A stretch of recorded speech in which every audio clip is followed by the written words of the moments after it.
నెలలు నిండిన పసిపిల్లల గురించి మనం ఈరోజు తెలుసుకుందాం. నెలలు నిండిన పసిపిల్లలు అంటే low birth weight, very low birth weight, extreme low birth weight అని మూడు రకమైన పిల్లలు పుడతారు. So low birth weight babies అనేది ఈ మధ్య కాలంలో శారీరక దృఢత్వం మదర్లలో తక్కువ ఉండడం వల్ల పిల్లలు బరువు తక్కువ పుట్టడం అనేది జరుగుతున్నది.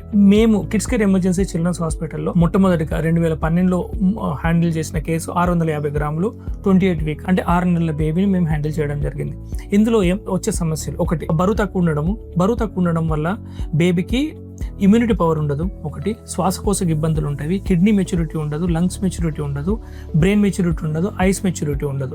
సో దేనికి కూడా మెచ్యూరిటీ రాదు. కాబట్టి బేబీని మనం టేక్ కేర్ చేసిన తర్వాత ఐవీ లైన్ సెక్యూర్ చేసుకొని దానికి కావాల్సిన ఫ్లూయిడ్స్ అవి ఇచ్చిన తర్వాత ఆ లంగ్స్ కి సంబంధించి ఒక సర్ఫెక్టెంట్ అనే విధానం, సర్ఫెక్టెంట్ అనేది ఒక పదార్థం ఉంటుంది, అది దట్ హెల్ప్స్ ఇన్ ఆ లంగ్స్ మెచ్యూరిటీకి హెల్ప్ అవుతుంది. ఆక్సిజనేషన్ అనేది ఇంప్రూవ్ అవుతుంది. ఇప్పుడు కిడ్నీ డ్యామేజ్ కానీ బ్రెయిన్ డ్యామేజ్ కానీ జరగదు. కానీ ఎప్పటికైనా కూడా ఐస్ కి డ్యామేజ్ అనేది ఆల్వేస్ విల్ బి దేర్.